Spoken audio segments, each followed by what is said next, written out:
Media room? Are we? Well, I can't see that. Is that okay?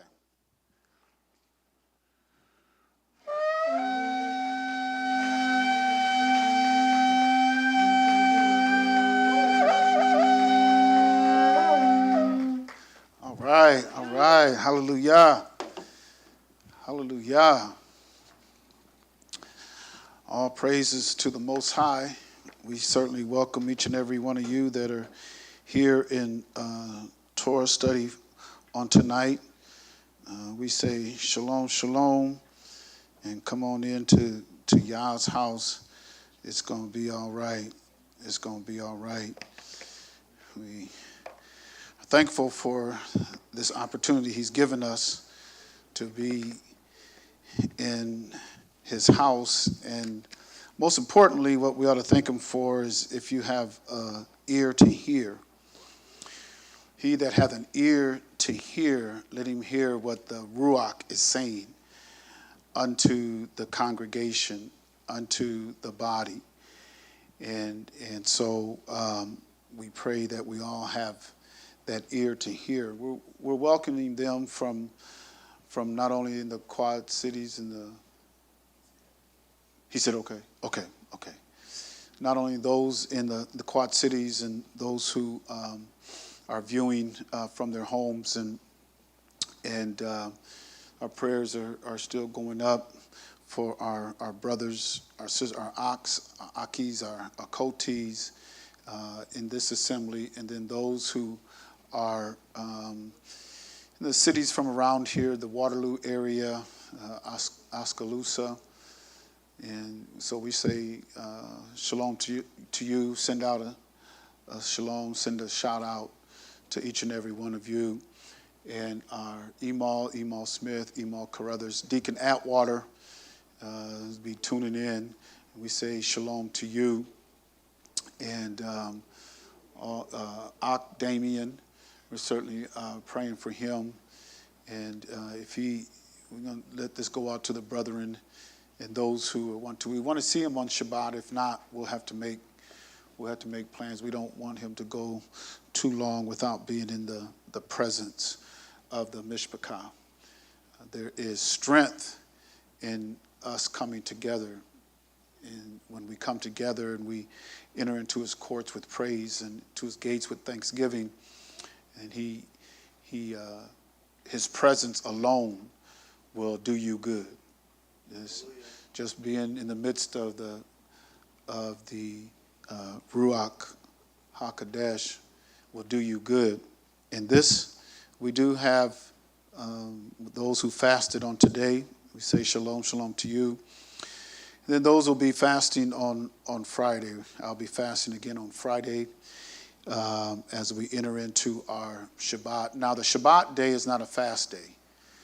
From 6 p.m. on Friday to 6 p.m. on Shabbat, there should be no fasting, because that is the weekly feast, weekly celebration. And we also have the monthly celebration, the new moon, and we just had that last week. We had the new moon celebration last week. And in the book of Psalms, chapter number 81, and starting with verse number 1, but Psalms 81:1, and this is something that we should keep in front of us. I don't think Ab Yahuwah, Yahusha HaMashiach, I don't think it's points against us if we don't know, if we're moving in the knowledge and the wisdom that we have. Because he tells us that now there is a law, it is his law, that if you know to do good and then you don't do it, and what is that? Now that's sin. So if I know to do good and I don't do it, then to me that is sin. So that's a law. That's a law of the Most High Yah. And so you can't move in something that you don't know. But when he opens up our knowledge and our understanding, then that's when we start to move in that. Okay, I know better. I know, this is what I know. So that's what I'm going to do. And in Psalms 81:1, he says, "Sing unto our Elohim."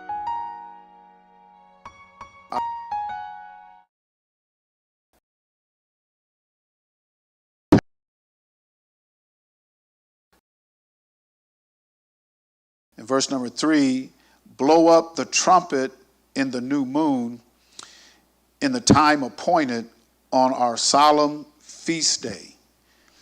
For this was a statute for Yasharel, a law of our Elohim of Jacob."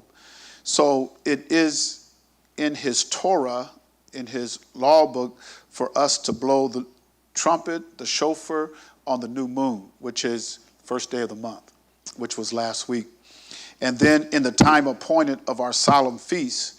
So we have our weekly feast, which is the Shabbat, the new moon, which is a monthly feast. And then we have the 7 feasts of Yahuwah in Leviticus 23. 3 of them were mandatory. 3 were mandatory, not saying that the other 4 are not, but 3 were mandatory travel feasts to where you would go to the place that he appointed, which was Jerusalem.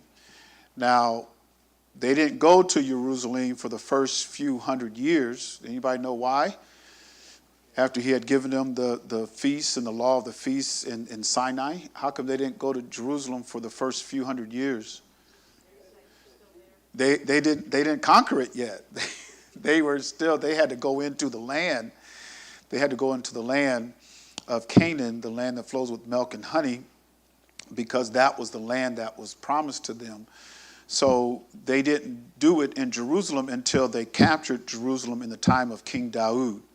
And King Daud conquered Jerusalem. Then he set up that city as the city of the Most High Elohim. And so in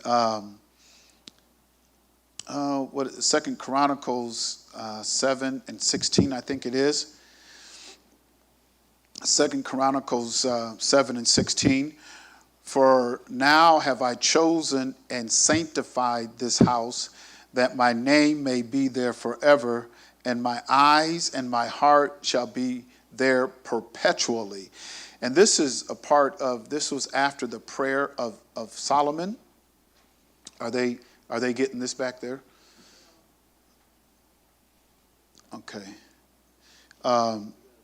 "For now I have chosen and sanctified this house, that my name may be there forever. My eyes and my heart shall be there perpetually." And this is when King Shalom had prayed. And after he had finished the house, the first temple, Solomon's temple, and after he had finished that and he had prayed unto it, and this was the Most High Yah speaking. This was the Most High Yah speaking. And so he has given us, he had given Yasharel, he had made a covenant with them, and he had given them his word and his oath. There was covenants that he gave to Abraham. Who could tell me just one of the things or one of the covenants that he gave Abraham? What was one of the covenants that he had given Abraham? Promised him. That was a promise.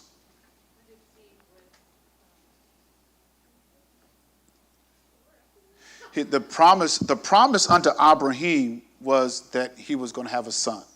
That was the first promise. But he had made a covenant with Abraham. It was a land covenant. He had made a covenant with Abraham.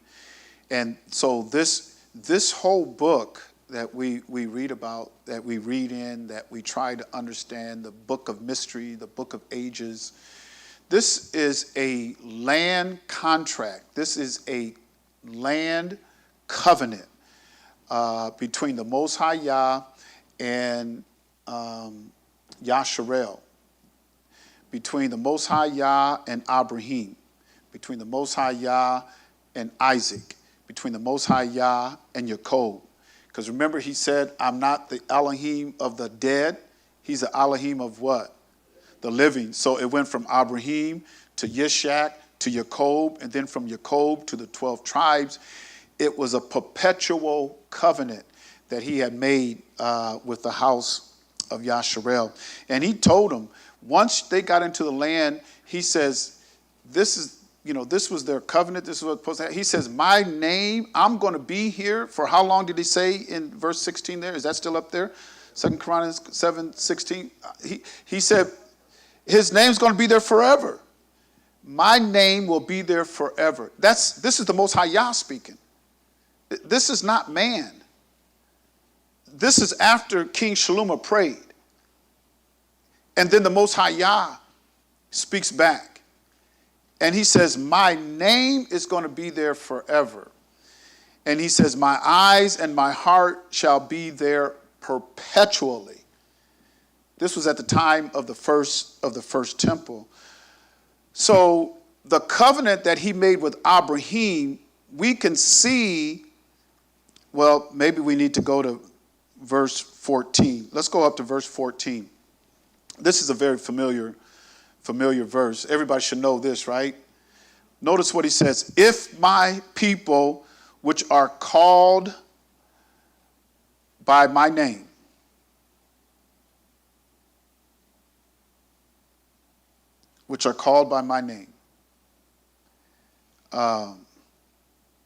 shall humble themselves and pray and seek my face and turn from their wicked ways, then will I hear from the Shamayim and will forgive their sin. And then what else is he going to do? And will heal their land. Because it's a land covenant. It's not just a covenant with the people, which it is, but there's also a land covenant. And the Most High Yah is not going to go, he's not a covenant breaker. He's not going to go back on his word. He's not going to do that. There's a lot of, and it has been for generation, a lot of misguided beliefs and misguided understandings of Torah. We can hit, I could hit a number of verses that talks about, he's going to remember the land. I can hit a number of verses where he says that. All of these promises that he made to Abraham, to Yishak, Jacob, to the 12 tribes of Yasharel. And when he could not swear by any greater, because when he talked to Abraham, he says, I can't swear by any greater, so I'm going to do what? I'm going to swear by myself. I can't go any higher than me. I'm going to swear by myself. He swore unto himself to Abraham. There's no way Yah is going to go back on his Torah, on his word, on his covenant, on his commitment. No way. No way whatsoever. And misguided beliefs, misunderstood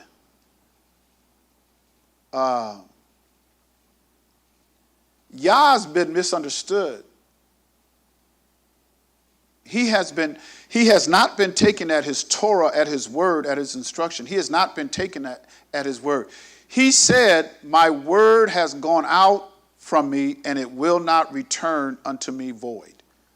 It's going to accomplish whatever it set out to do. So what if somebody says, oh, he's done with that? That land contract is over. What if somebody says, I don't want a land contract. I want to go up to the Shamayim. I want to go up to the heavens. I don't want no land contract. You can have the land contract. Because I've heard that. You can have the land. I'm going to the Shamayim. But the covenant that he made with Yasharel and his descendants was not a covenant to send them to the Shamayim. That you won't find that nowhere in Torah. Nowhere in Torah. What you will find is that he made a land contract with Abraham and his descendants, and it was a forever contract. It was a forever covenant. Why are you saying all that?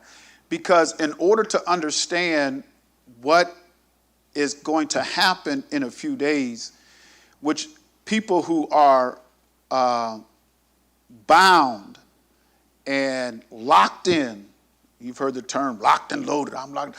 People that are locked in and cannot be, I would even say persuaded, they won't even listen to you when you read Torah. They don't even want to hear it. I don't want to hear it. So what's about to happen as we get closer to Shavuot, as we get, if we do see tabernacles, and I'm thinking we'll see tabernacles, but when things change, what a lot of people aren't going to realize is Yah is being true to his covenant that he made. And he's preparing for Yasharel a place, a kingdom. Somebody will go to Yahuchanan chapter 14, where he says, be not troubled in your heart. If you believe in Elohim, believe also in me. In my Abba's house are many mansions. If it was not so, I would have told you. I go to prepare a place for you, that where I am, there you may be also. When you find out where Yahusha is going to be, he's not going to be in the Shamayim. No, because he's coming down here on earth to establish the kingdom, the covenant that Most High Yah made with Yasharel, to fulfill that covenant, that land contract, to set up that kingdom. After everything goes according to plan, 1,000 years of peace, then we're going to see that city that they call heaven. But that doesn't come until after the 1,000 years of peace. That doesn't come until after he sets up his covenant here. That doesn't come until after he sets up his kingdom here. Why is it that Yasharel knows this? And when I say Yasharel, I'm not speaking of Israel. I'm speaking of Yasharel. But those who are awakened, why do they know this, but those who are in Christendom don't know that? Why is that? Why is it we can see what Yah is doing and what he's about to do, but many others cannot? It's troubling sometimes. It's troubling. A lot of people misunderstand and misread and are misguided by Shaul's teachings. They're just... If people really understood Shaul's teaching, every time Shaul mentioned something in Torah, they would go back to Torah and look at the law first mentioned to see what he's talking about. That's what they would do. How many of you remember that illustration that I gave with the pendulum, where we had, I was trying to show you the pendulum up here in front. Anybody remember that? No? Oh, we got to do it. Brother Noah, Brother Benjamin, we got to do this. We got to do the pendulum. So I need Brother Noah over here and Brother Benjamin over here. Now, Brother Noah is going to be representing the side of the pendulum where Musha gave the Torah and poured out the commandments. When the Most High Yah, when he poured out the commandments unto Musha, where was that at? That first Shavuot, the first Pentecost. It was at Mount Sinai. The first Pentecost, the first Shavuot was at Mount Sinai. And that's what Noah is going to represent. He's going to represent this side here. It was an outpouring of the commandments. The first Shavuot was from Mount Sinai. And this is what the people had for how many thousands of years before, and we're going to have Benjamin representing the time of the first century, the time of our Mashiach. So you got Moses here and the Mashiach here. So the pendulum, and just imagine the pendulum, okay? So from Moses, from Musha here to the Mashiach here, you're talking about 2,000 years from Mount Sinai to Yahusha at what was that called? The place of the skull, Golgotha. So you've had a 2,000 years to where everybody was falling under Musha and the teachings of Musha, the law, the covenant. But the time that the Mashiach came, so here's the Mashiach right here. So what Shaul was trying to do was, I know that you know Moses and his teaching and his law, but now I want you to know the Mashiach. You got to have the Mashiach. You can't just have the law. You got to have the Mashiach. So the pendulum shifted from Musha all the way over here to the Mashiach at the time of Golgotha and the resurrection. The pendulum shifted here. The problem was in that day, was we can't make that shift from Moses to the Mashiach. They could not make that shift. You mean for 2,000 years we've been talking about Moses and the law of Moses? Now you want us to come under the Mashiach? The Christ? Oh no, we're not having that. We're going to stay with Moses.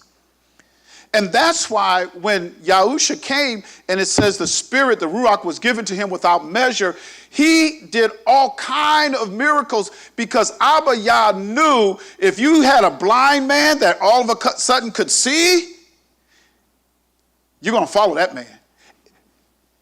It's even simpler than that.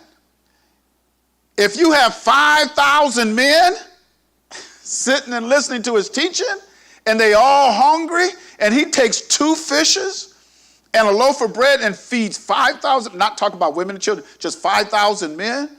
If he's able to do something like that, multitude's going to follow. Because he even said at one time, y'all just coming after me for the fish sandwich. That's the only reason why y'all showing up, because you know you're going to get something to eat. He says that in Yahukanah. If people could see him where there was a child that had a demon,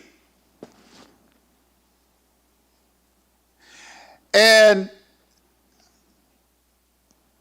this child would often injure himself and foam at the mouth and cut himself and lay like he's dead. I mean, just the demon would just take over. And they sent him to his disciples. There's an understory here. I don't want to get into the understory, but they sent him to his disciples, and his disciples could not heal him.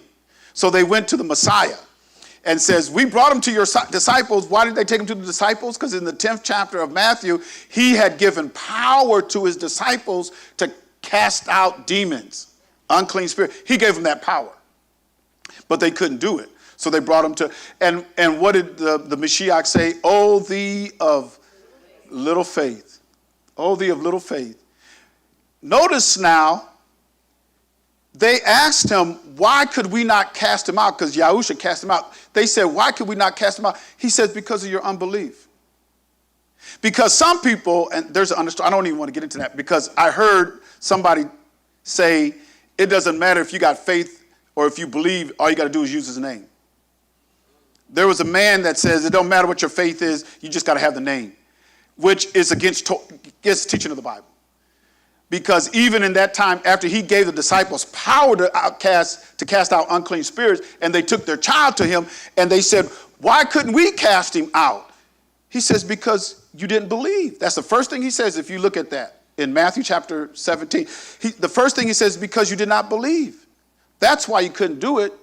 Then he goes on to say, some things only come out through prayer and fasting. But nothing's going to happen without faith. Nothing's going to happen without faith. There's some understories I'm thinking of right now, even in the book of Acts, when we look at the 7 sons of Sceva. Yeah. And we can look at that one time, because what happens, and I want to get back to this, Yahusha had the Spirit without measure. He was doing all kind of miracles because that's what the Most High Yah knew was going to draw people to him. We're trying to get you from under Musha to be under the Mashiach. Not that the law is changing, it's just that They even tell you, we got Moses' law. We don't need Yahusha. Oh, no. So the pendulum had shifted to Yahusha. Now, let's say this is Yahusha, like back in the first century, and this is the church today. So when the pendulum had shifted from Moses to Yahusha, today the pendulum has shifted from Yahusha to where we are today. To where now people are saying, way back there on Sinai, oh no, we don't need no law. We ain't got no law. We ain't under no law. We're under the Mashiach. Not knowing that the Mashiach is law. Is law. So the pendulum has shifted way over here. So what do we got to do today? We got to bring it on back. We got to bring it on back. Because Yahusha is the fulcrum of time. You got Moses way over here, and you got the Christianity way over here today. But you have to come back to the Mashiach, who is the fulcrum of time, because under him is law and Torah. How do you know under him is law and Torah? Because it says, okay, thank you, young men, thank you. Because it says in Torah, in Yahuchanan, the first chapter, that Torah was what? Torah was made flesh. What Moses and the prophets talked about was made flesh.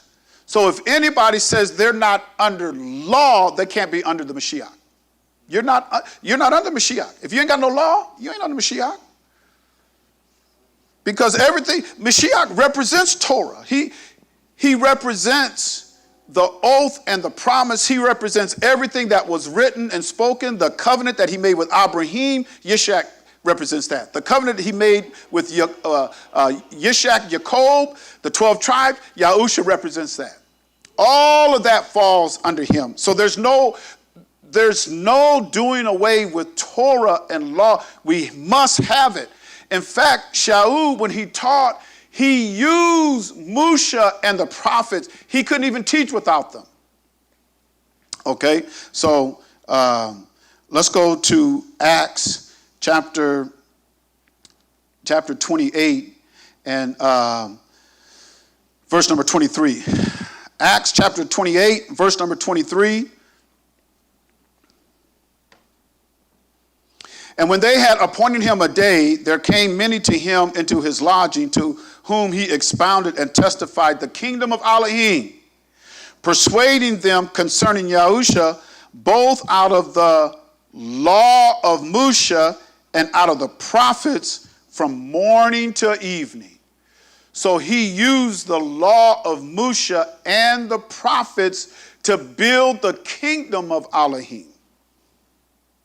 And in fact, if you look, see, this is what people don't know. If you study Torah and then studied Shaul's writings, Shaul added some things to Torah. Now let that sink in. Let that sink in. And the reason why he added some things to Torah in his writings, somebody knows where I'm going next, but in Romans chapter 7 and verse number 10,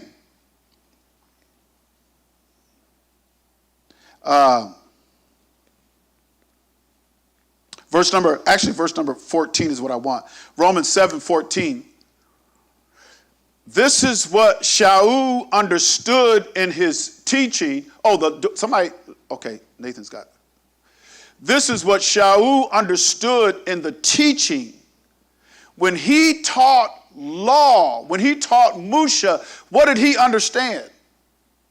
It's right there, Romans 7:14. What did he understand? He understood law, Torah, is spiritual.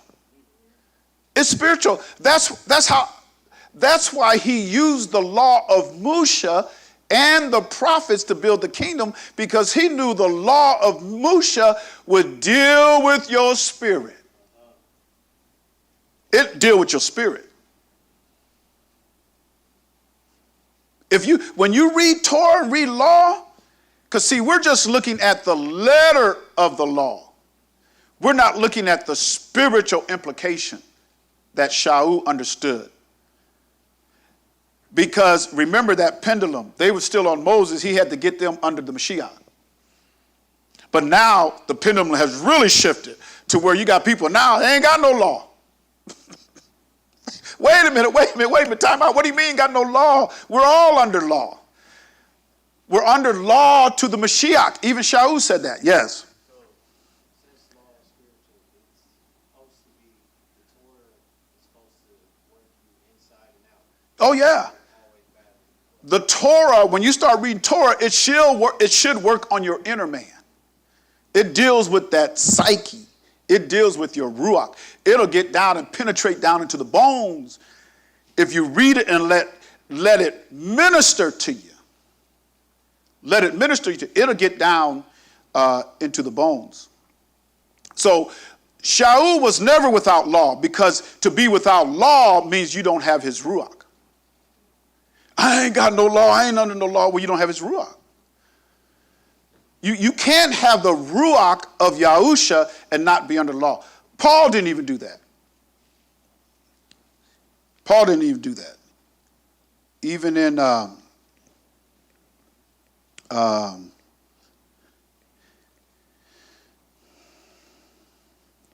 want to go to 1 Corinthians chapter 9. And listen to what Shaul says in 1 Corinthians chapter 9, verse number 20. I'm going to read verse 20 and verse 21.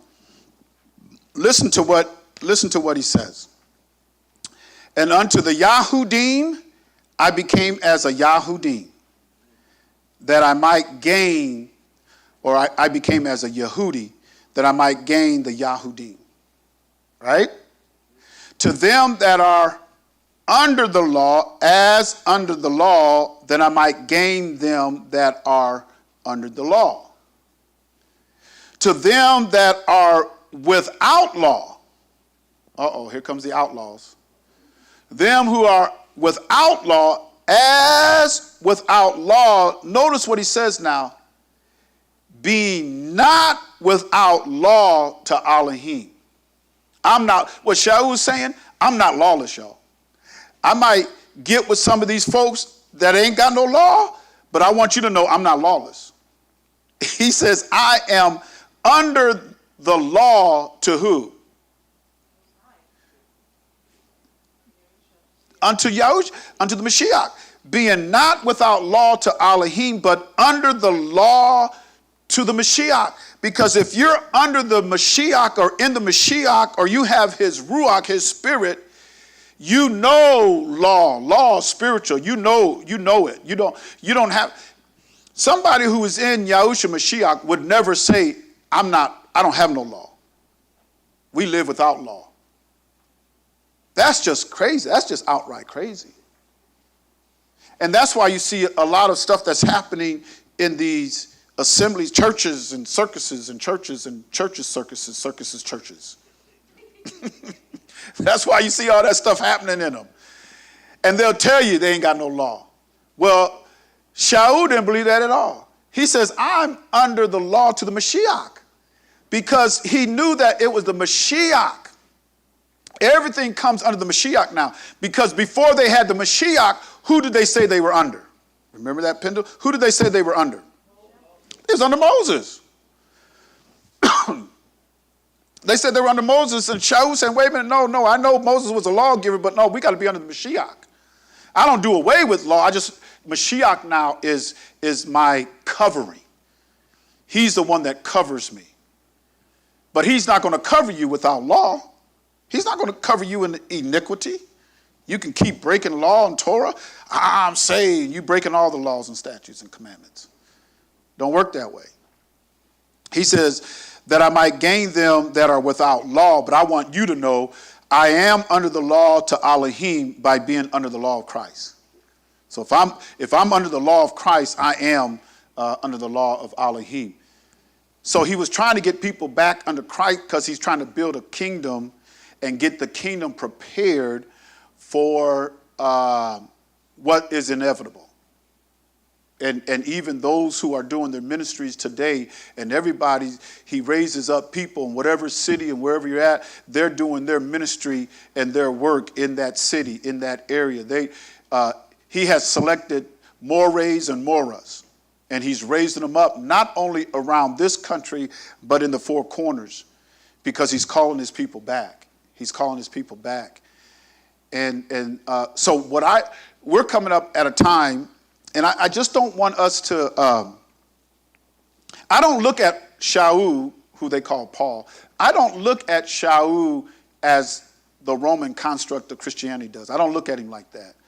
I don't see him like that, because they see him as somebody that is their God that takes them out from under the law. And so they always refer to Shaul or Paul. And it doesn't say in our book that he changed his name, or the Ruach HaKodesh or Yahusha changed his name. The writers of this book and that translation changed his name. He never did change his name. He was known by Shaul, but they changed his name to Paul. They even call his writings Pauline. I don't know too many men called Pauline. Oh, wait a minute, One man called Pauline. That was in the Rocky. Wasn't Rocky's brother-in-law, wasn't his name Pauline? Paulie? Oh, Paulie. Okay. I thought it was Pauline. Paulie. So I don't know no Paulines. I don't know no man Pauline. They call him Pauline. These are the Pauline letters. No, Shaul wrote letters. Shaul wrote epistles. He wrote them. Change his name. They changed his name. But I want to show you how Shaul used the law of Musha and the prophets as he's building the kingdom. In Romans chapter 10, and we're going to read this whole chapter, but I'm going to start with verse 1. But we'll read the whole chapter. I promise I won't be here too long. I'm going to read through this, point out some things, and then we'll be gone. Brethren, my heart's desire and prayer to Elohim for Yasharel is that they might be saved. What is his prayer to Elohim? Yes. They would be saved. They would be rescued. They would be delivered. That his prayer to Elohim was that Yasharel would be rescued, redeemed, delivered, saved.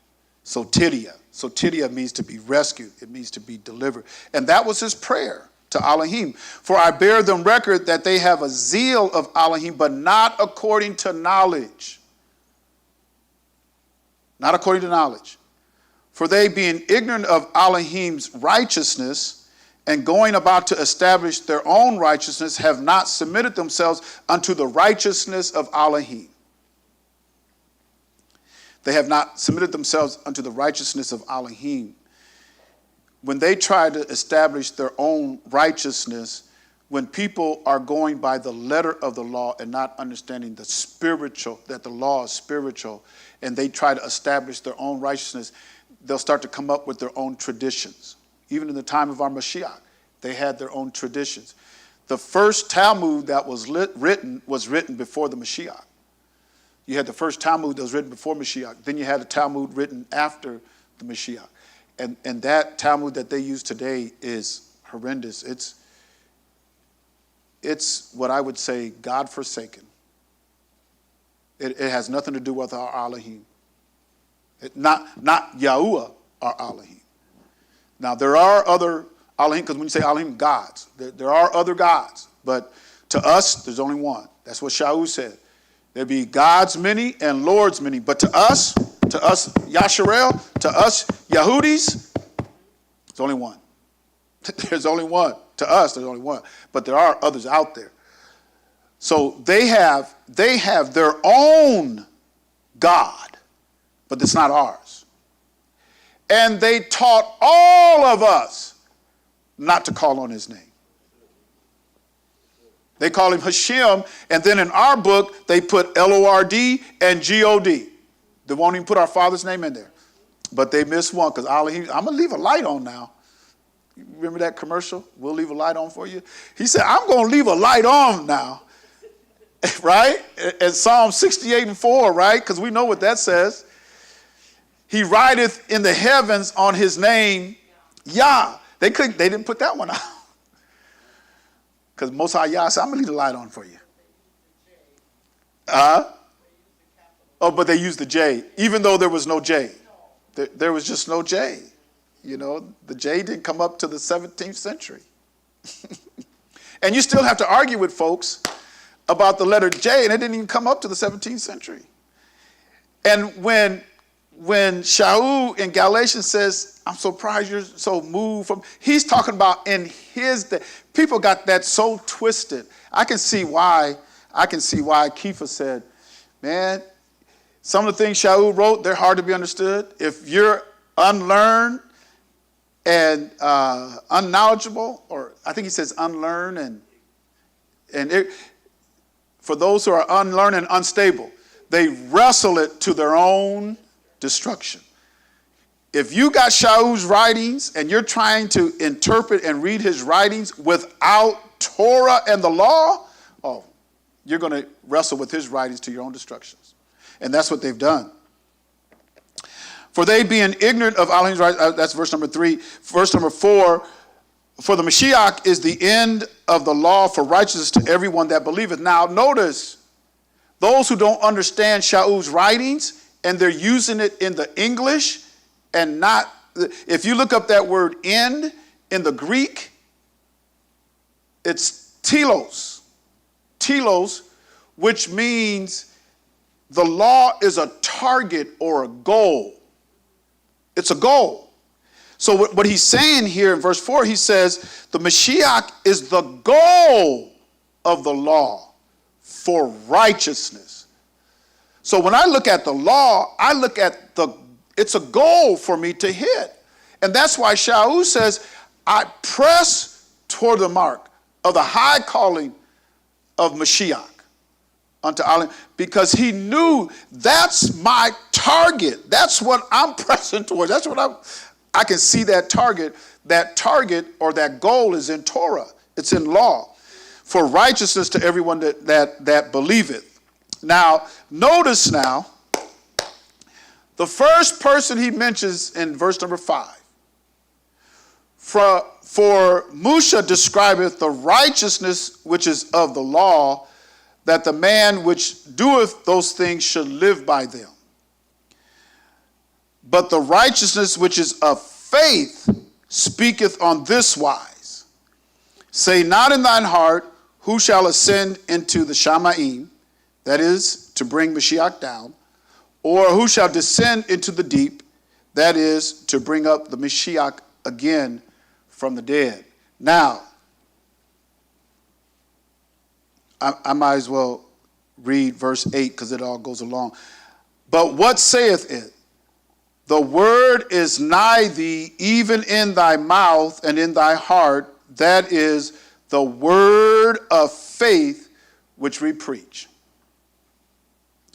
What is Shaul preaching? He says it right here. Faith. He's preaching faith. But he's using Musha and the law. He's preaching faith. So in Deuteronomy, I'm going to show you where Shaul gets all this from. In Deuteronomy chapter 30 and verse number... No, let me go to verse 31, or Deuteronomy chapter 31.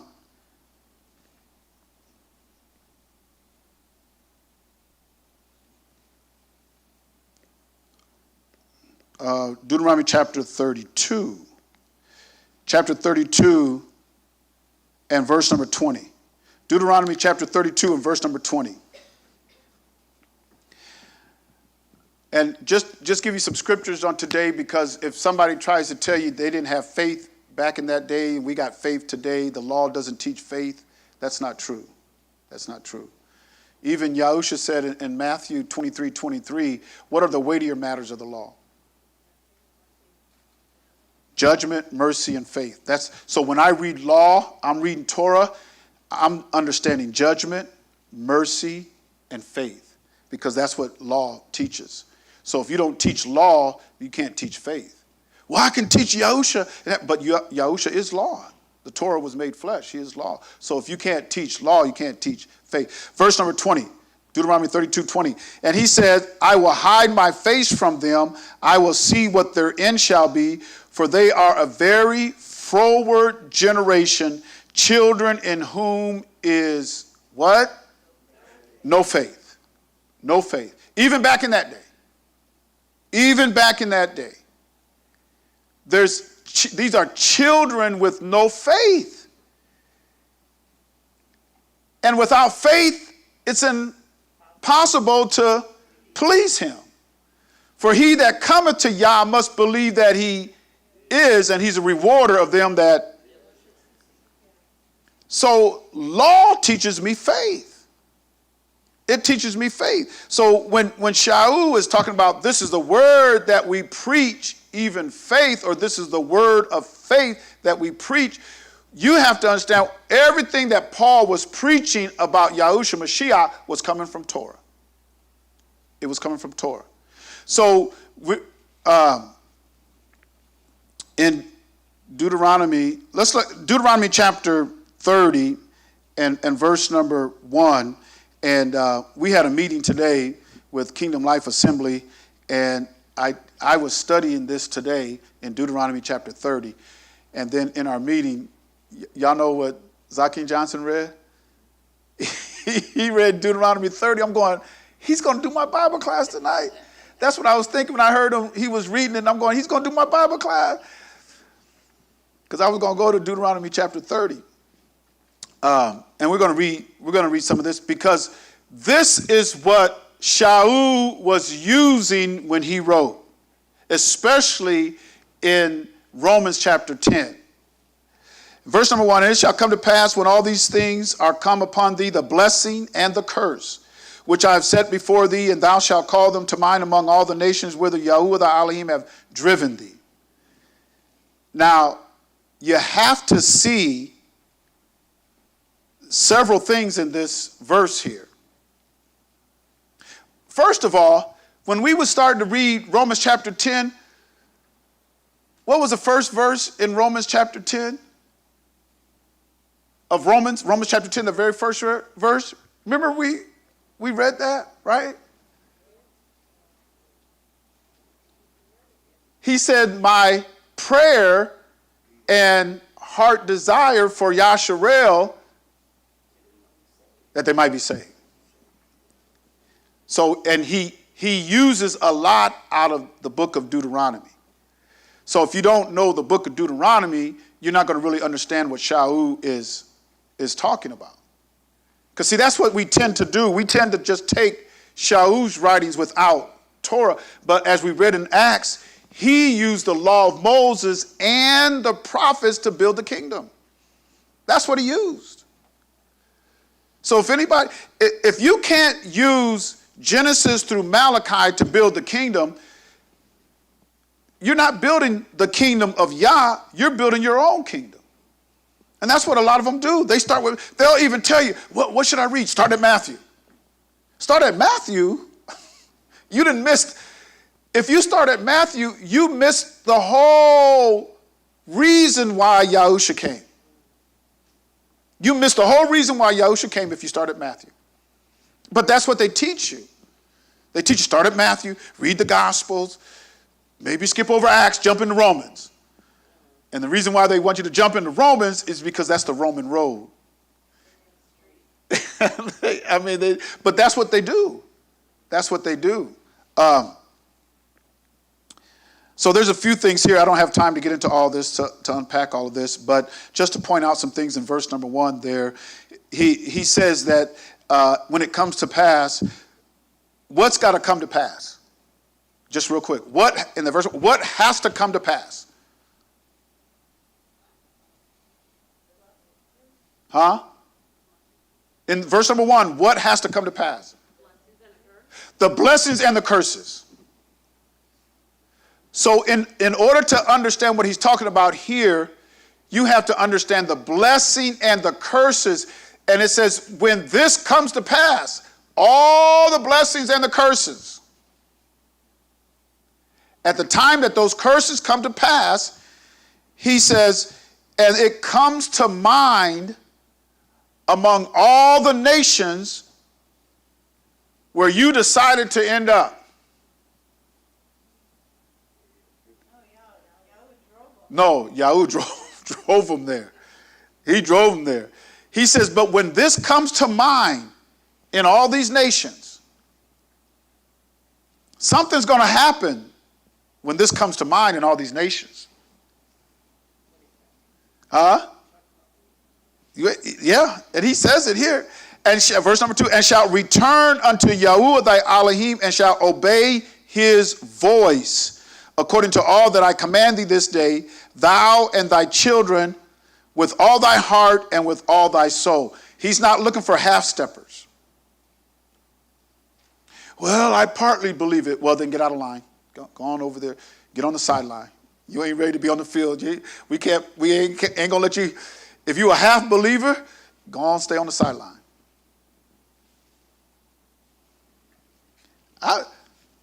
That's dangerous to be half a believer. Because we were taught a half-truth is a whole lie. So I don't need no half believers. Well, I partly believe it. Well, stay on the sideline. You get out here in the field, you might get somebody hurt. Because we don't need no half-timers. We don't need somebody, I half believe it. Well, then, stay over there. He says, with all thy heart and with all thy soul. Verse number 3, then Yahuwah thy Elohim will turn thy captivity and have compassion upon thee, and will return and gather thee from all the nations where the Yahuwah thy Elohim have scattered thee. This hasn't happened yet. What has to happen before this happens? When he returns and gathers thee from the nations where the Yahuwah thy Elohim have scattered thee, what has to happen before that? Because it's right there. We read it in verse 2. They have to return unto him and obey his voice and all the things that he commanded them. See, there's Mount Sinai, and then there's Mount Horeb is Sinai, but then there's another mount. I think this is where Musha was, because he was getting ready to die. But you had Mount Sinai, then you had Mount Hor. I think it is Hor. I think that's what it is. But from the time that he commanded them the first time to the time that he reiterates his commandments, he says, if you call it to mind, if you return unto him, that's when he's going to start to gather. That's when he's going to gather his people, once there's a return. Verse number 4, if any of thine be driven out unto the outmost parts of the Shamaim, from thence will Yahuwah thy Elohim gather thee, and from thence will he fetch thee. So from the four corners, do you know in verse number 4, you know somebody else said this in our book. Somebody else said this. Somebody else says, if any of thine be driven out unto the outmost parts of the Shamaim, from thence will Yahuwah thy Elohim gather thee, and from thence will he fetch thee. Somebody else said that. Yahusha did. Yahusha said that. In verse number 5, and Yahuwah thy Elohim will bring thee into the Shamaim. When he gathers you, he's going to bring you up into the Shamaim. Into the land. Into the land. Yeah. When he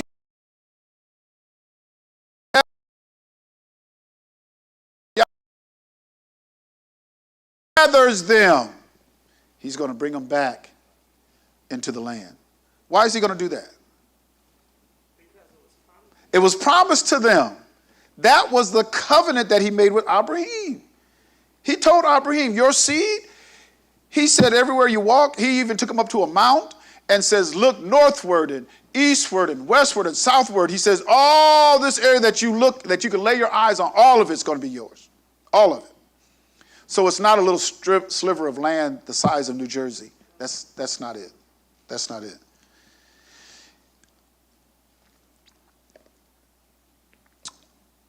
gather you to the land which thy fathers possessed, and thou shalt possess it. Notice now, he says, into the land which thy fathers possessed. Does that light up any light bulbs? I'm going to bring you back into the land that your fathers possess. And what time is he telling them this? When they're in the wilderness. Have their fathers possessed it yet? So he's speaking of a future, way into the future, talking about those that he gathers. This is what I promised your fathers. Well, it makes sense. Put a finger there and tell me to hurry up. But let's go to Romans 15 and verse number 8. And then we'll go back to Deuteronomy. Romans 15, verse number 38. Romans 15, verse number 8. Now I say that Yahushua Mashiach was a minister of the circumcision for the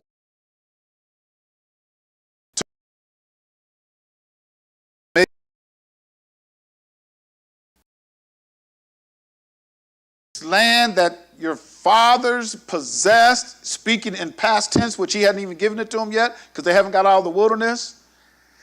Yahushua came to confirm that.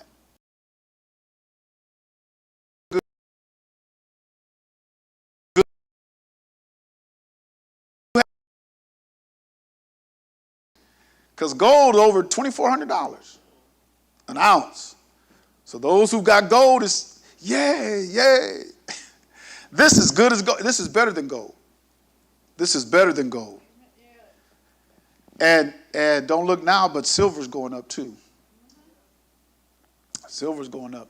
It's going to hit that $30 plateau. After that, it might stay there for a while, but after that, it's going to go up. And BRICS is working on a, what do you call it, a Bitcoin or cryptocurrency, or they're working on it, and it's going to be backed by gold. So when they do their, and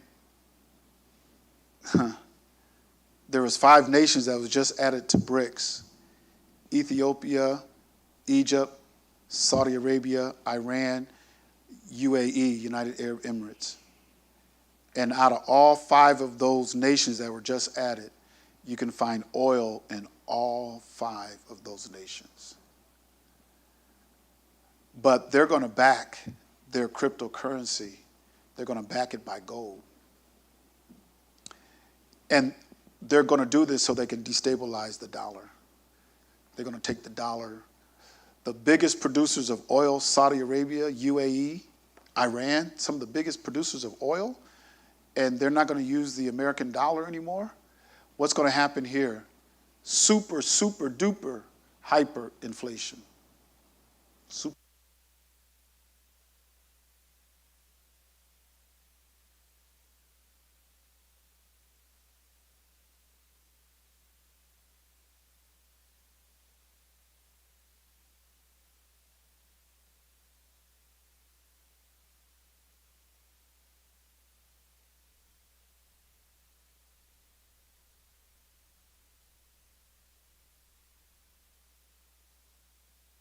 Get back.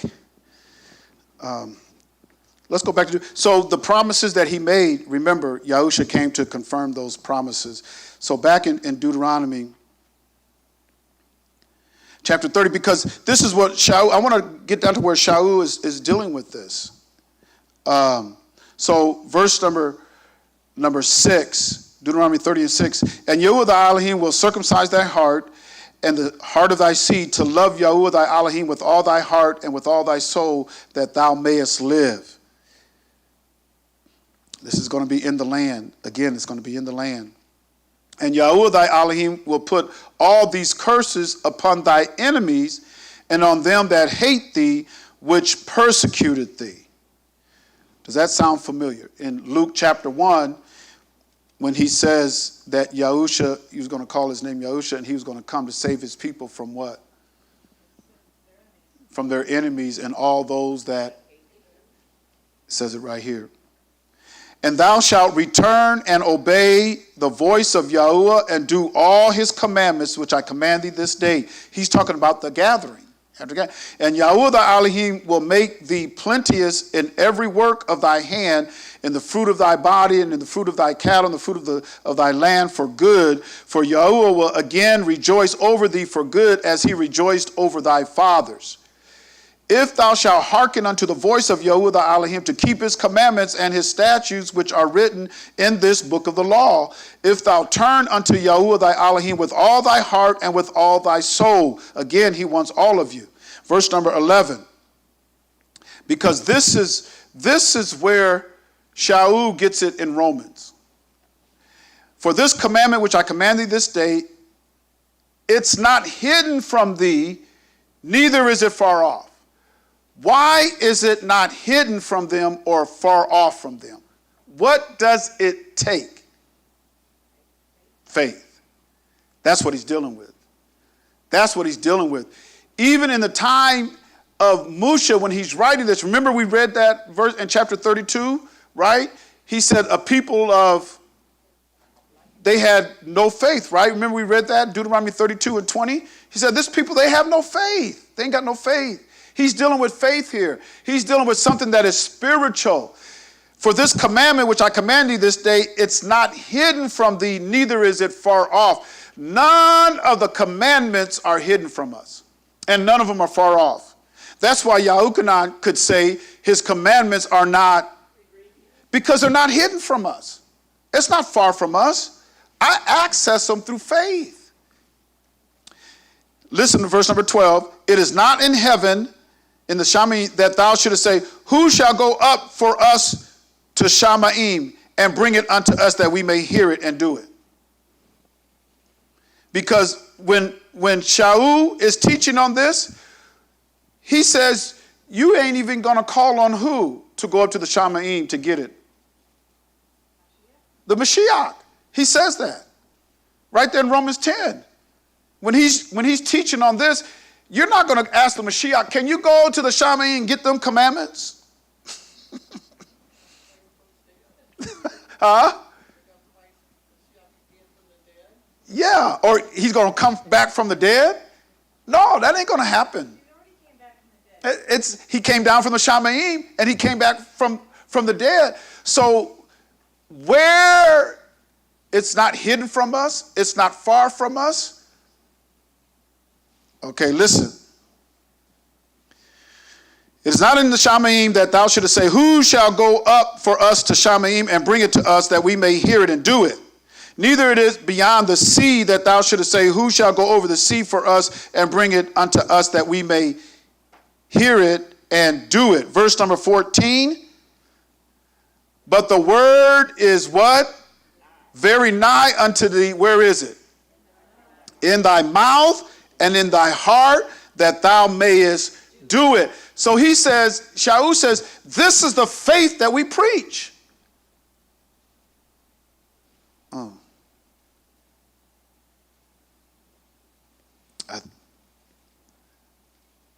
think that's what he said.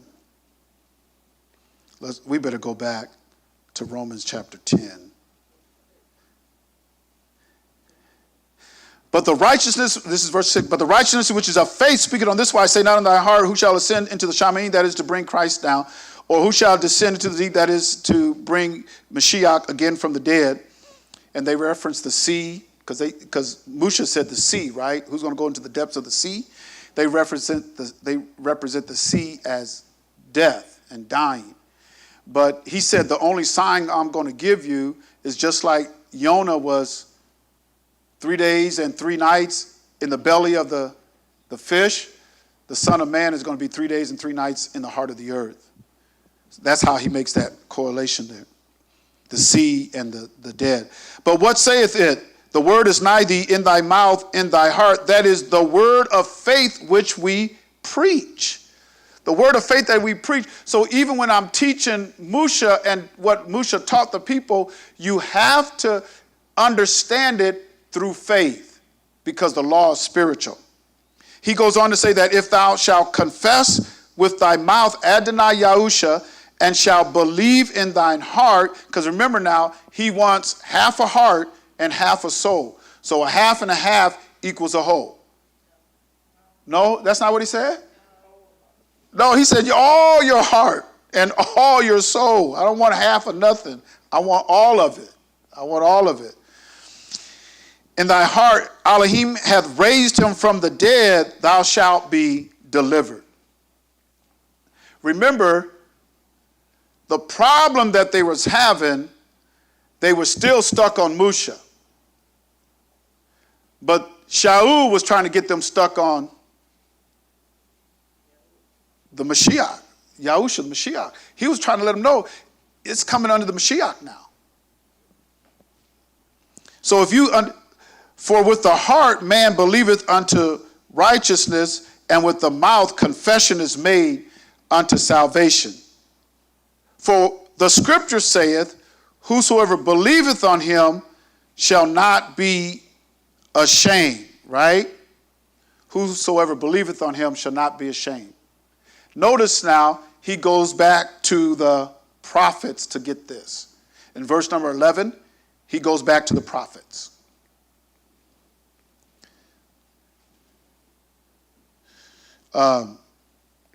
One of them, we're just going to, we got several we can choose from, but let's just get one for verse number 11 here. Yasher-Yahu, which is Isaiah, Yasher-Yahu 28:16. Yasher-Yahu, Yasher-Yah, Isaiah. Yasher-Yah, the Englishman calls him Isaiah. 28:16. Therefore thus saith the sovereign Yahuwah, behold, I lay in Zion for a foundation, a stone, a tried stone, a precious corner, a sure foundation. He that believeth shall not make haste. So Shaul uses the prophets because, again, he's building the kingdom through Musha and the prophets. So he uses Isaiah, and there's other prophets that said it, but that's one of them. He's not going to be ashamed. Now, verse number 12, for there is no difference between the Yehudi and the Greek. For the same Adonai over all is rich unto all that call upon him. For whosoever shall call upon the name of Yahusha, actually, he pulled this out of the prophets. He pulled this one out of the prophets. For whosoever shall call upon the name of who? Yahuwah shall be delivered. So let's get this one out of the prophet Yoel, chapter 2, verse number 32. Actually, you could just use all the prophets and Musha, and you should be able to lead everybody to the kingdom.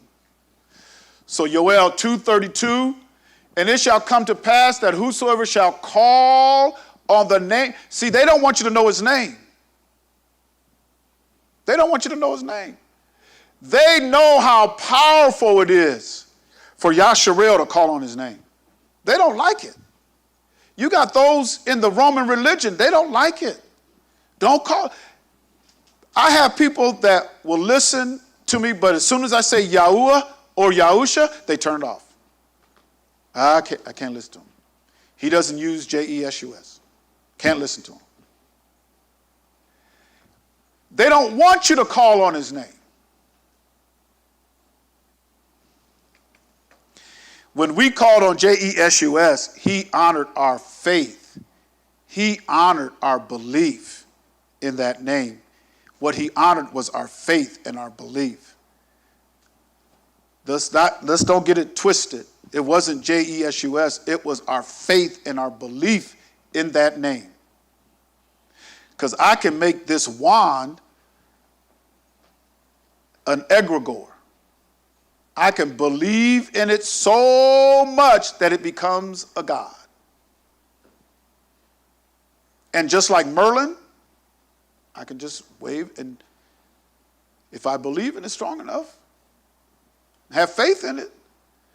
Y'all know to be a witch takes a lot of faith. To be a warlock. That's why Yahusha, he said, oh, thee of little, y'all, all you got to have is pure faith. Y'all be able to move mountains. Y'all be able to do so much with pure faith. But we get tripped up over, we major in minor things. That trips us up to where our faith is not pure. It's dependent. You don't want no dependent faith. My faith ain't dependent. My faith is pure. So every mountain, do you have mountains in your life? Oh, yeah. And I'm just believing they're going to be removed. I got faith. The mountain's going to be removed. We should be able to have some power. And we're going to have this Shabbat service because we're coming up on the Shavuot. And that was an outpouring of the Ruach HaKodesh. Because it should be no dry as a desert service and folks coming up in here, your lips so dried up you can't open up your mouth. Y'all better be careful. Oh, no. Because like we read on Mount Sinai, what was on top of Mount Sinai? That they heard that trumpet sounding and blaring louder and louder like a mighty rushing wind. And what was on top of that mountain? It was what? Fire and smoke ascending up. It was dramatic. Most High Yah's dramatic. He put it in us. That's why they say y'all got soul. He put it in there. Because he's dramatic. Look what he does. He's so dramatic that y'all get so used to it that you take advantage of him. Like they did when Moshe went up into the mountain to get the Torah. After Shavuot, it wasn't even 40 days and they was in idolatry. But in 40 days. And the pillar of cloud by day and the pillar of fire by night was with them over the camp. All you got to do is look up and see that fire up there. Most High Yah still here. Up, Aaron, go make us a god. Yah's right there. I mean, can you imagine that? Because it says at the end of I think it's, I'm trying to think what book it is. I think it's Deuteronomy. But it talks about how the pillar of fire and the pillar of cloud did not leave them for 40 years. So all that sin that they committed in the wilderness, Most High Yah was right there in the midst of them. Some folks don't fear him because Yah sees everything. I got my eyes on y'all. I ain't left y'all. I see everything. And we try to hide and tip out in the night. Think nobody see us. They had the pillar of fire and the pillar of cloud watching them every day for 40 years. And all them folks sinned, and nobody over 20 made it out of the wilderness. Except for Caleb and Joshua. They call him Joshua with Yahusha. Whosoever shall call on the name of Yahuwah shall be delivered. For in Mount Zion and in Jerusalem shall be deliverance. Yahusha knew that. That's why he said, y'all worship you know not what. We know we worship for salvation, deliverance is with the Yahudim. That's who's going to be delivered is the Yahudim.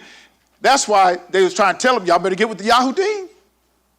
As Yahuwah has said, and in the remnant whom Yahuwah shall call.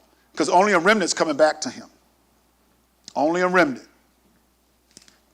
So we were at Romans 10:13. For whosoever shall call upon the name of Yahuwah shall be delivered, shall be saved. And then verse 14, he says, how then shall they call on him in whom they have not believed? And how shall they believe in him of whom they have not heard? And how shall they hear without a preacher? And how shall they preach except they be sent? Now, Shaul, here you go again, quoting prophets. How beautiful are the feet of them that preach gospel of peace and bring glad tidings of good things. And we don't have time to look all that up because I want to get down here. But they have not all obeyed good tidings. For Isaiah or Yashayahu saith, Yahuwah, who have believed our report? Now, who knows where that's at? Isaiah what? Because it says that here for Yashayahu or Isaiah saith. Huh? 53. Isaiah 53. Who have believed our report? Everything that Shaul does, he's using the prophets and Torah. Everything he does. So then faith cometh by hearing, and what must we hear? Hearing by the word of Elohim. So then faith cometh by hearing, hearing by the word of Elohim. Well, let's look at Matithyahu chapter 4, verse 4. Matithyahu 4 and 4.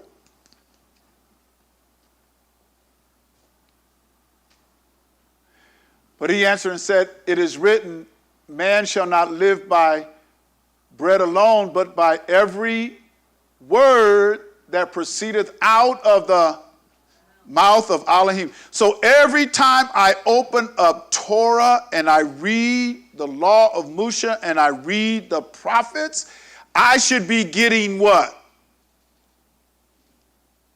The more I read it, I should be getting what? Faith. Faith cometh by hearing, hearing by the word of Yah. I got to live by every word that comes out of his mouth. So every time I read Deuteronomy, I'm getting faith. I'm getting faith. I'm getting stronger, not weaker. My faith is growing. We better finish up. Verse number 18, Romans 10, 18. But I say, have they not heard? Yes, verily, their sound went into all the earth, and their words unto the ends of the world. But I say, did not Yasharel know? So who's he talking to? This whole who's he talking to? He's talking about Yasharel. Remember in the first verse, what did we read? My prayer unto Elohim is that Yasharel might be saved. This whole chapter is dealing with Yasharel. Yasharel had a problem with Yahusha. They were not accepting. Now, not in totality, because on the day of Shavuot, how many souls were added? 3,000 were added on one day. So not all of Yasharel, but there was a lot of Yasharel that were still on the law of Moshe that would not accept Yahusha.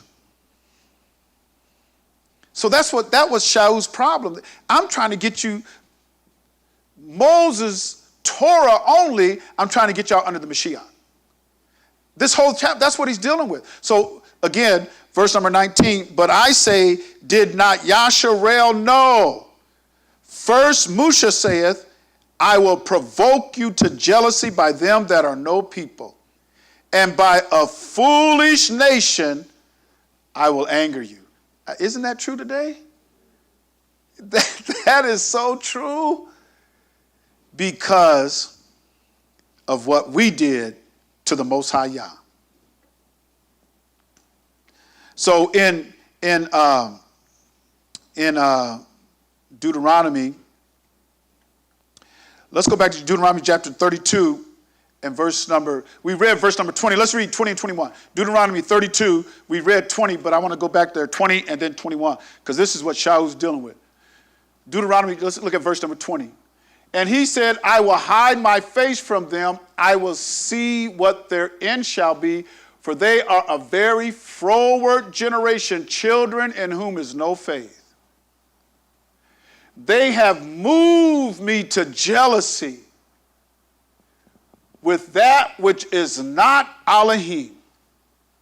They have provoked me to anger with their what? You think you're all that. You ain't nothing but what Yah makes you. If Yah don't make you, sit down and shut up. Let Yah do it. Because if you do it, it becomes this. Because he even said in Yakazakal, which is Ezekiel 16, we don't have to go there, but Yakazakal 16, he says, I made you beautiful. But your beauty was supposed to be unto him. He said, I made you beautiful. I'm the one that dressed you out. I decked you with all that. I did that. I made you beautiful. But then with that beauty, you became vain. You became vain. And you trusted in your own beauty. And you went out and you played the whore. After I was married unto you, you played the whore. And you wasn't even a good whore because whores get paid for it. You wouldn't even get paid. You gave it up free. Whoever walked by, his, it was. I told you, I said, y'all dealing with a dramatic Yah. I mean, he don't pull no, he don't play. He'll tell you who you are. He'll tell you who you are. He has a right to tell you who you are. He made you. I can talk. We're his creation. He can talk about us all he wants to. Because he told Musha, he said, I seen this people. This is a stiff neck. These are some hard heads, some rough necks, some tattooed. They folks is bad. They bad. That's what he told Musha, didn't he? He told him that. I seen his people. They stiff-necked people, man. Because he looked down through time and seen all y'all. Seen all your ancestors, seen all y'all. He says, you done provoked me to anger. In Jeremiah chapter 17, he said, you wrote it like a pen of a diamond. He says, I'll never forget that. Anger with their vanities, and I will move them to jealousy with those which are not a people. Now, y'all see them folks getting $3-some billion annually on top of everything else. And everybody says, you better bless them. Because if you bless them, they call him G-O-D, will bless you. So all these nations want to bless them. And here we are, most of us is so poor. And we talking about going over to Africa, moving over there. Some can't even move across the street. They so poor. I can't even get out of Dodge. I can't even beat my own camp. I want to break camp and I can't. And y'all getting billions of dollars? And we, his people, say, yeah, I'm going to provoke you. I'm going to provoke you to anger with a foolish nation.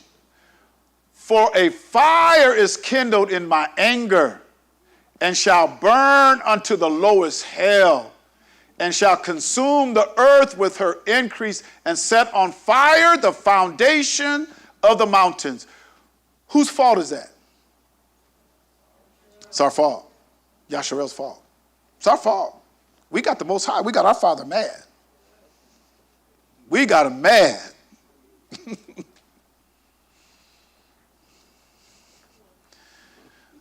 Because my time is up, but I want to, Romans 10:20 and then 21. We got to finish up here.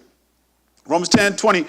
But Yashayahu is very bold and saith, I was found of them that sought me not. I was made manifest unto them that asked not after me. But to Yasharel he saith, all day long I have stretched forth my hands unto a disobedient and a gainsaying people. So we better find that. Yashayahu chapter 65, verse number 1. This is how Moses taught. Remember, his prayer was for Yasharel, right? We read that in verse 1. Oh, my prayer, my heart, and my prayer unto Elohim is that Yasharel will be saved. Even in the 9th chapter, he says, I would be accursed for my brethren in the flesh. Really, Shaul? That's love. You love Yasharel so much you'd rather be accursed for them? I don't know. Y'all, we ought to be so glad we got people that love us. Most of all, his only begotten son. Because in the Garden of Gethsemane, he talked to Father. He says, Abba, if it be possible, let this cup pass from me. Because Abba, Yah, his anger, he was mad at us. It even says in Isaiah 53, it pleased Yahuwah to bruise him. Not for any wrong that he done, but because of ours. All right. Yashayahu 65, chapter 65, verse number 1. I thought that's what it said. I am salt of them that ask not for me. Don't you know Shaul knew all this? He knew this. And remember, he's talking to Yasharel. Read chapter 10. I'm trying to tell y'all. You better read chapter 10. He's talking to Yasharel. I am salt of them that ask not for me. I am found of them that sought me not. I said, behold me unto a nation that was not called by my name. Remember, we read that in 2 Chronicles, where he says, if my people, we read that tonight, which are called by my name, humble themselves and pray and seek my face and turn from their wicked ways, then I'll hear from heaven. I'll forgive their sins and I'll heal their land. But he says, I'm going to move y'all to jealousy with a people, it ain't my people, and they're not called by my name. That's why they don't want you to use the name. I have spread out my hands all the day unto a rebellious people, which walketh in a way that was not good after their own thoughts, even now.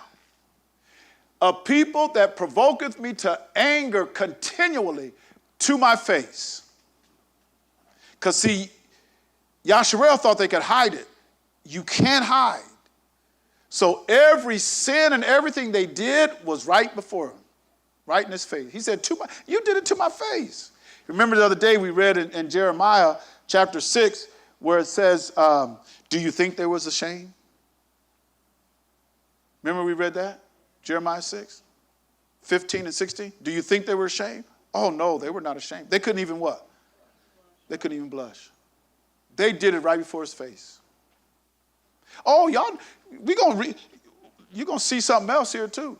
That sacrificeth in gardens and burneth incense upon altars of brick, which remain among the graves and lodge in the monuments, which eat swine's flesh and broth of abominable things, like bouillabaisse. Have y'all ever had bouillabaisse?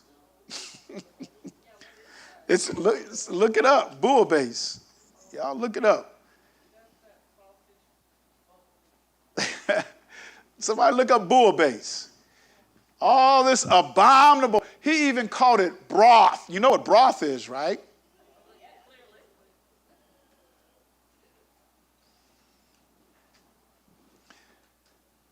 You eat swine's flesh and broth of abominable things. Because that which was abominable unto him, a lot of them sea creatures. What's in bouillabaisse? Did you look it up? Yeah, it's a traditional proverbial, whatever, fish soup originating in the port city of Marseille.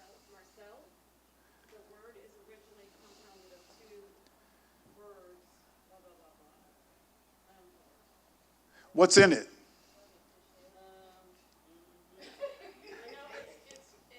served with fish served with separately.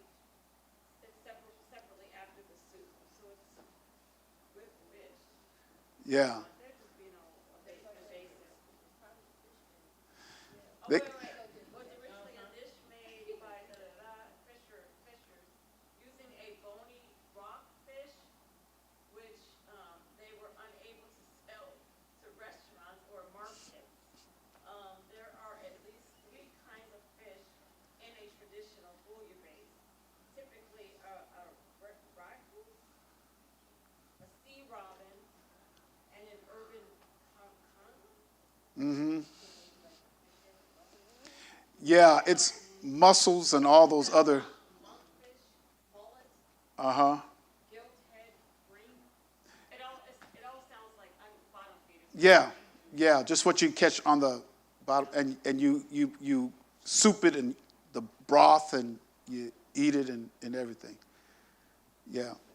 I mean, anything that doesn't have scales and fins, you ain't supposed to be eating anyway. So all that other stuff, crab legs, crawdaddies, lobsters, all that stuff. The sea robin looks like a prehistoric. It's like the most disgusting thing there. Yeah. And see, we would eat the most disgusting things and we do it right in front of his face. And ask him to bless it. Something that is unclean and abominable, and we say a blessing over it. Notice now, abominable things in their vessel. Notice now what he said.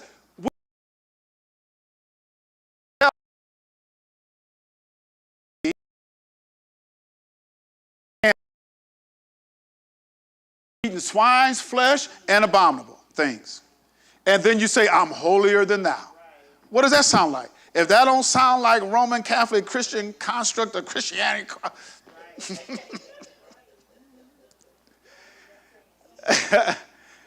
man, if that don't sound like it, do they eat swine's flesh?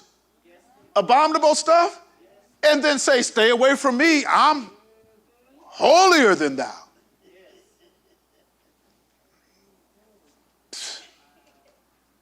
These are a smoke in my nostrils, a fire that burneth all the day.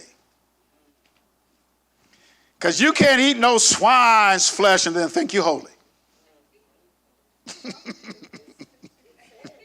It's right there. It's in the book. It's in the book. And this is what Shaul used to teach them folks. That's why he said, my prayer to Elohim, and we should have prayer for our brothers. Man, I pray that they get saved. I pray that they get saved. Because they have a zeal, but not unto knowledge. They can't see this. They can't see it. So they have a zeal, but it's not unto knowledge. Paul didn't release or relief anybody from Torah. He did not release them from Torah. Every time somebody says they're lying, Paul used this book right here to teach them folk. Right here. That's what he used. And all the other scriptures we called out. Moses, he used Moses. He says, he going to provoke y'all to jealousy with a people that's not a people. All right. That's just chapter 10. There's this whole book and all of Shaul's writings is to teach us Torah. Is to teach us Torah. And somebody say, you're messing with their God. You're messing with their God. Better leave them alone. All right. It ain't me, it's Torah. I didn't write that. I'm not the author. Because some folks would tell you, that's what Hazlett said. No, go to the book. Go to the book, because they say, that's what Hazlett said, that's what Hazlett. It's in the book. I don't put my opinion on this. When something comes up, I read scripture. Because Shaul warned us against philosophers. Anytime you can take Paul's writings and take one scripture and philosophize off it, you'd have missed it. You'd have missed it. And anytime they say, well, you only use one scripture and you don't read the whole context. Did Shaul just do that in this chapter? Was he pulling out scriptures, one verse here and there, from Deuteronomy, from Moses and from the prophets? He was doing the same thing. But if you want to see the context of it, well, then you have to go read. You have to read all of Isaiah 65, and it'll scare you, because he even says it in 66. He even says, "You hide behind the trees." Eat swine flesh and the mouse. He said, "I'm going to consume you." This is how he sees those folk. Y'all, you are smoke to my nostrils, a fire that burneth all the day. Got the nerve to say you're holy, and you just got through eating swine. Or bouillabaisse. You just got through eating all them bottom feeders and made broth out of them, and then you want to talk about you're holy.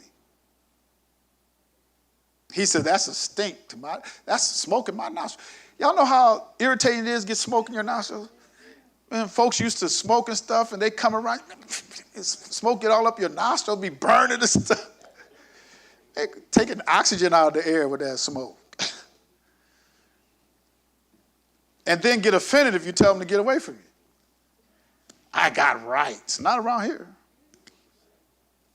Take your rights and go on with your rights. So there's so much of Shaul's writings that lead you back to Moses and the prophets. But you have to understand his writings, that when he speaks on the law and the Torah, he's trying to bring out the spiritual side of it, the spiritual benefit. Because so then faith cometh by hearing, and hearing by the word of Yah. So I have to hear Yah. I have to hear, because I live by every word that proceeds out of his mouth. So I have to hear the voice of Yah. I have to hear it. And that's why we read it in Deuteronomy. When you understand who you are and you return back and obey his voice and keep his commandments, when you do that, I'm going to return. I'm going to come get you. Because he's got a land contract, and this book is a irrevocable land trust.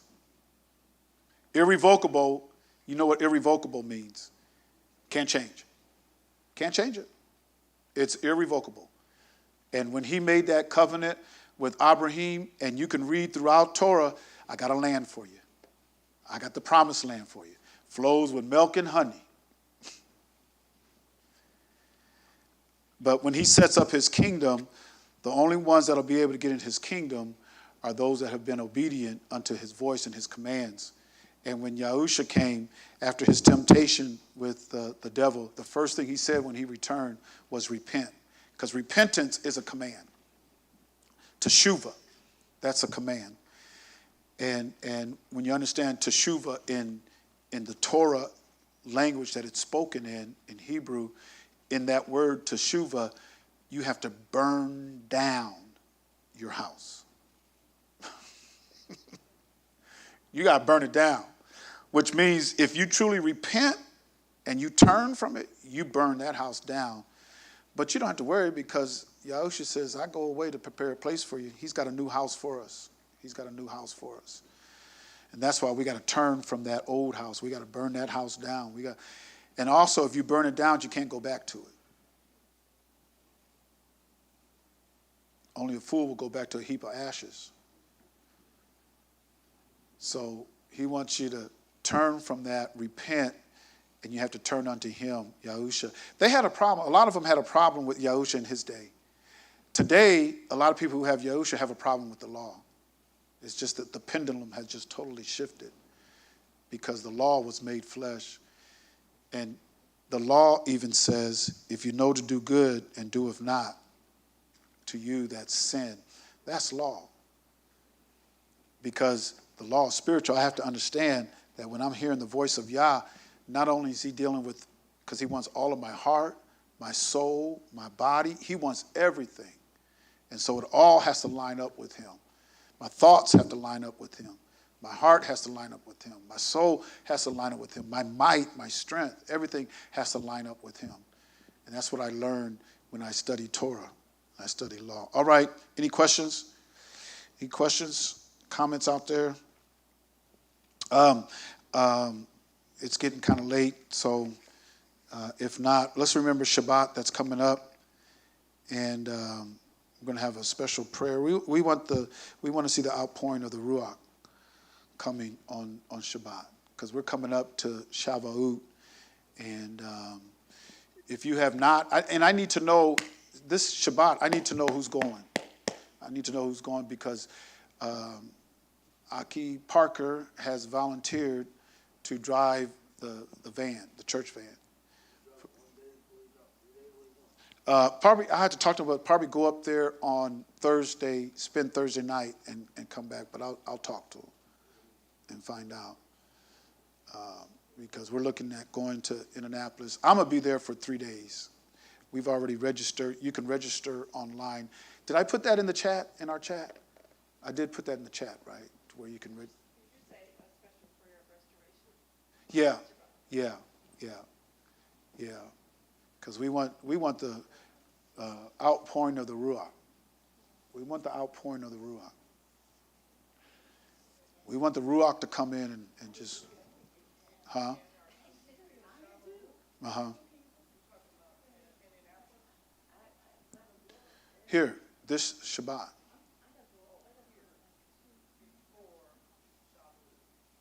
Yeah, a prayer of restoration and regeneration. Uh-huh. And then if Ak Damien, if he's going to be here on Shabbat, we want to lay hands on him. If he can make it. I know he wasn't strong enough last.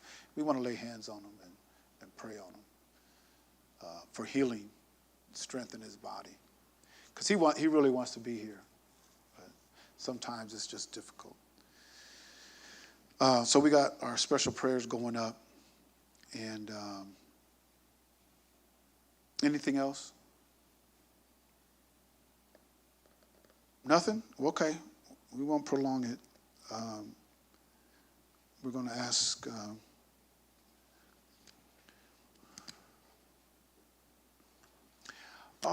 welcome back, Koti Gerard. She's going to give us a dismissing prayer. Koti Gerard, she came on back. She's back home after a couple of weeks. How's your niece? How's she doing? She's healing. She's healing? All right. Good. We got prayers going up.